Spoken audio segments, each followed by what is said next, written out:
Okay, so here's my first review on Read On, and the book I'll be reviewing is My Life by Bill Clinton. PBS just did a documentary a few days ago about Clinton, so I think that now more than ever he has kind of become a little relevant, especially with what he's been doing with the Clinton Global Initiative. I've always been a fan of Clinton. Don't know exactly how I feel about his memoirs. Definitely my feelings are mixed. The short of it is, this book is a little too long.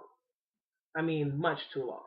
If you look at, for example, Obama's Dreams from My Father, which he wrote after graduating, well, during his tenure at Harvard, but after graduating, and The Audacity of Hope, those each are about 300 to 400 pages, so definitely much, much shorter than this presidential memoir.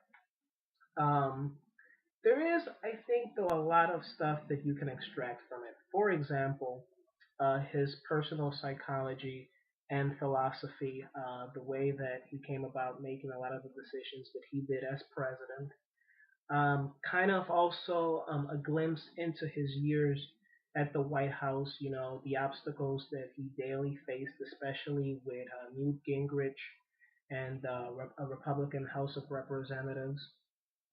There's a little bit of backstory on his family, on his biological father, who actually died before he was born. He died in a car crash when his mother was still about 6 months pregnant.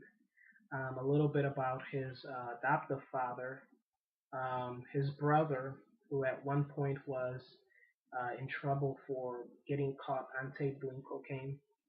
There's so there's definitely a lot of juicy stuff in this book. And look, when you write a 900-page book, you have a lot to say, to be sure. However, I also felt that there is a lot unsaid. For example, the infidelities, the womanizing. And I know that that's kind of a tabloid element, which a lot of people would appreciate this book not having. But I think that when you have a president whose very legacy will be defined by the infidelities and the womanizing, then I think that you really have to talk about it. And you have to talk about it in detail.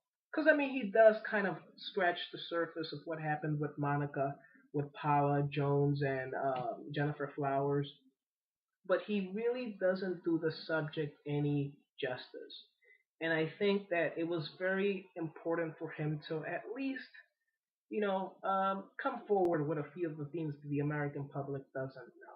He probably did it out of respect for his family, for Hillary and Chelsea. But I think that when you're given a $15 million advance to write your memoirs, which is what he was given for this book, that record was recently only surpassed by Oprah's weight loss book. You have to really talk about what happened. And he doesn't do it here. So for that, big negative for me. Other than that, I mean, the people who like Bill, they'll like this book. There's a lot of inspiration in his story. His essentially his rags to royalty story of coming from very humble beginnings, unlike just about every other president except Barack Obama and a few of the former presidents. I mean, he didn't come from wealth. He didn't come from affluence. He didn't come from, an established family like the Bush family. He really was a phenomenon. He was an unknown, one of the most pragmatic yet visionary politicians that we've ever had. And I think that there's a lot of inspirational quotes in here. There's a lot of good stuff for the people who like Bill.